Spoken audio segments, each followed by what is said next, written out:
شروع اللہ کے نام سے جو بہت مہربان اور نہایت رحم کرنے والا ہے۔ السلام علیکم، ویلکم ٹو مائی چینل۔ آج میں آپ کے سامنے ایک صحابی حضرت عمیر بن وہب رضی اللہ عنہ کی زندگی کا وہ واقعہ بیان کروں گی جس کی وجہ سے انہوں نے اسلام قبول کیا۔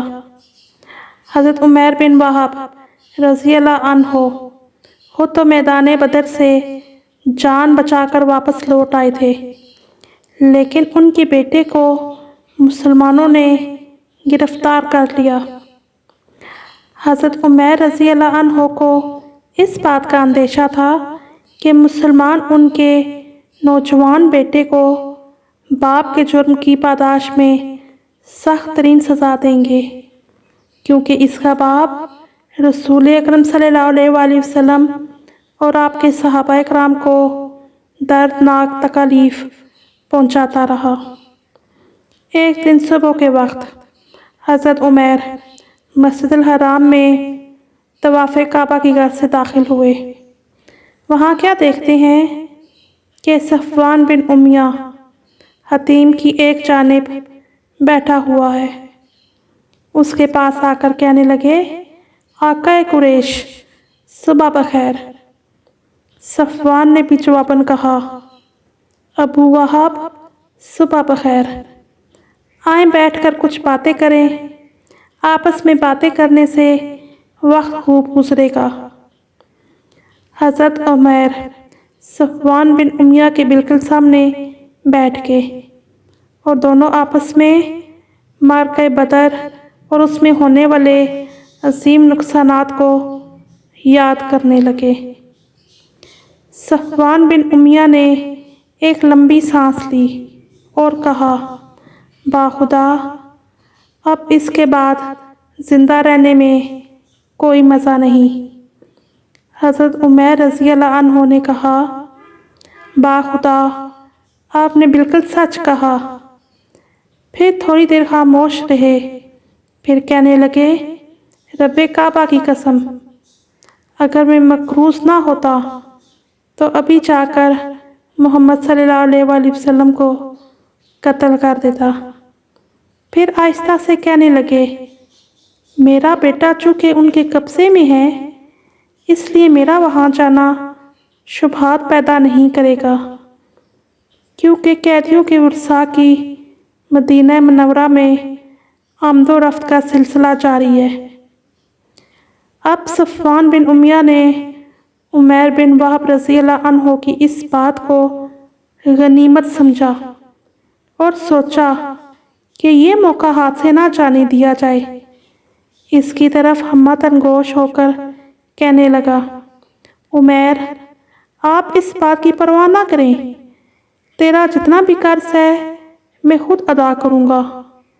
میں تیرے اہل و عیال کی ذمہ داری قبول کرتا ہوں اور میرے پاس تو اتنا وافر مال ہے جس سے ان کی زندگی خوشگوار گزرے گی۔ یہ پیشکش سن کر عمیر رضی اللہ عنہ بولے، اس بات کو صیغہ راز میں رکھیں اور کسی کو نہ بتائیں۔ صفوان نے کہا، تم بھی یہ بات کسی کو نہ بتانا۔ اب عمیر بن وہب جب مسجد الحرام سے اٹھے تو اس وقت حضرت محمد صلی اللہ علیہ وآلہ وسلم کے خلاف غیظ و غضب کی آگ میں جل رہے تھے۔ اپنے اس ارادے کی تکمیل کے لیے انہوں نے تیاری شروع کر دی۔ اس سفر میں انہیں قطعاً اس بات کا اندیشہ نہیں تھا کہ کوئی ان پہ شک کرے گا، کیونکہ قیدیوں کے ورثاء فدیہ دینے کی غرض سے مدینہ منورہ آ جا رہے تھے۔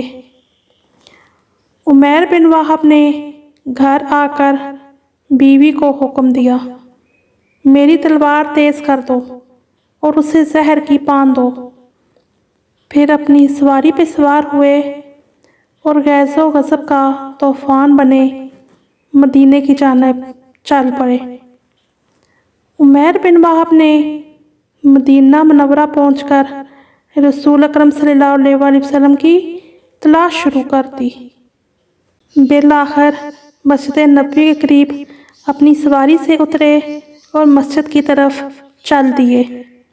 حضرت عمر بن خطاب چند صحابہ کرام کے ساتھ مسجد کے دروازے کے قریب ہی بیٹھے ہوئے تھے اور آپس میں جنگ بدر میں قتل ہونے والے اور گرفتار ہونے والے قریشیوں کے متعلق گفتگو فرما رہے تھے، اور وہ اس منظر کو بھی یاد کر رہے تھے کہ جو اللہ تعالیٰ کے فضل و کرم سے مہاجرین و انصار نے میدان بدر میں ہمت اور جرأت کے جوہر دکھائے، اور اللہ تعالیٰ نے ان کی مدد فرما کر انہیں عزت بخشی اور ان کے دشمن کو تباہ و برباد اور ذلیل و رسوا کیا۔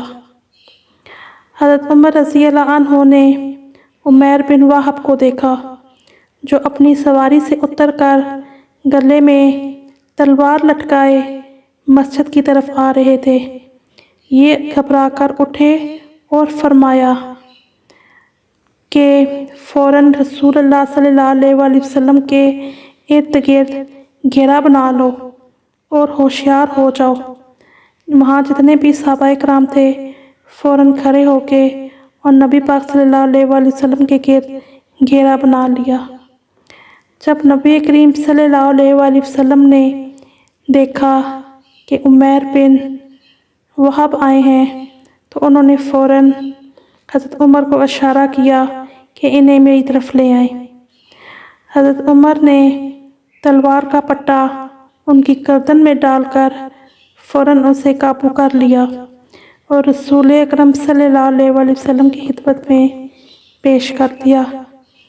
جب نبی کریم صلی اللہ علیہ وآلہ وسلم نے عمیر بن وہب کو اس حالت میں دیکھا تو حضرت عمر سے فرمایا کہ عمر پیچھے ہٹ جاؤ، اور پھر عمیر بن وہب کو کہا کہ عمیر قریب آ جاؤ۔ وہ قریب ہو گئے اور عرض کی صبح بخیر۔ یہ زمانہ جاہلیت میں عربوں کا سلام تھا۔ رسول اللہ صلی اللہ علیہ وآلہ وسلم نے فرمایا عمیر، اللہ تعالیٰ نے ہمیں تم سے بہتر سلام کا طریقہ بتا کر ہمیں عزت بخشی ہے۔ ہم السلام علیکم کہتے ہیں اور یہ اہل جنت کا سلام ہے۔ عمیر نے کہا آپ کا سلام ہمارے سلام سے کوئی زیادہ مختلف تو نہیں، لیکن آپ اپنے مشن میں نئے ہیں۔ رسول اکرم صلی اللہ علیہ وآلہ وسلم نے ارشاد فرمایا عمیر کیسے آئے ہو؟ عرض کی میں اپنا قیدی چھڑانے آیا ہوں جو آپ کے قبضے میں ہے، برائے مہربانی اسے چھوڑ کر مجھ پر احسان فرمائیں۔ آپ نے فرمایا عمیر تیری گردن میں یہ تلوار کیوں لٹک رہی ہے؟ اس نے عرض کی اللہ تعالیٰ نے اس تلوار کا منہ ناکارہ کر دیا ہے۔ کیا آپ نے بدر کے دن ہمارے پاس کچھ رہنے دیا ہے؟ آپ نے ارشاد فرمایا عمیر سچ بولو، کیسے آئے ہو؟ اس نے عرض کی میں تو اسی غرض سے آیا ہوں جو میں پہلے آپ کی خدمت میں پیش کر چکا ہوں۔ تو آپ صلی اللہ علیہ وآلہ وسلم نے فرمایا تم اور صفوان بن امیہ حتیم کے پاس بیٹھے کلیب کے کنویں میں پھینکی گئی لاشوں کے متعلق باتیں کر رہے تھے نا؟ پھر تم نے یہ کہا۔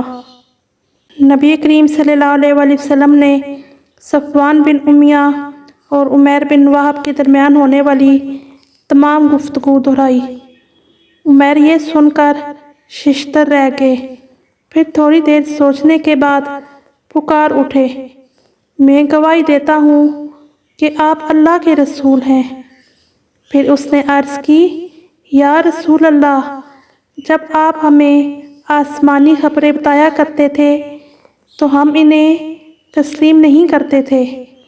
ہمارا یہ خیال تھا کہ آپ پر کوئی وحی وغیرہ نازل نہیں ہوتی، لیکن صفوان بن امیہ اور میرے درمیان ہونے والی گفتگو کا تو ہمارے علاوہ کسی کو علم نہ تھا۔ خدا کی قسم اب مجھے یقین حاصل ہو گیا ہے کہ یہ خبر اللہ تعالیٰ نے آپ کو دی ہے۔ اللہ تعالیٰ کا میں شکر گزار ہوں کہ وہ مجھے آپ کے پاس لے آیا تاکہ مجھے اسلام کی ہدایت نصیب ہو۔ پھر اس نے لا الہ الا اللہ محمد رسول اللہ پڑھا اور مسلمان ہو گیا۔ نبی کریم صلی اللہ علیہ وسلم نے اپنے صحابہ کرام سے ارشاد فرمایا، اپنے بھائی کو دین سمجھاؤ، قرآن مجید کی تعلیم دو اور اس کے قیدی کو آزاد کر دو۔ تمام صحابہ کرام حضرت عمیر بن وہب رضی اللہ عنہ کے اسلام قبول کرنے سے بہت خوش ہوئے، یہاں تک کہ حضرت عمر بن خطاب فرمانے لگے، جب یہ رسول اکرم صلی اللہ علیہ وسلم پر حملہ کرنے کی نیت سے آ رہا تھا تو مجھے بہت برا دکھائی دیتا تھا، لیکن آج اسلام قبول کرنے کے بعد یہ مجھے اپنے بیٹوں سے بھی زیادہ پیارا لگتا ہے۔ سبحان اللہ۔ امید کرتی ہوں آج کی میری ویڈیو آپ کو اچھی لگی ہوگی۔ اپنا بہت سارا خیال رکھیں، مجھے دعاؤں میں یاد رکھیں۔ انشاءاللہ ایک نئی ویڈیو کے ساتھ پھر آؤں گی، تب تک کے لیے اللہ حافظ۔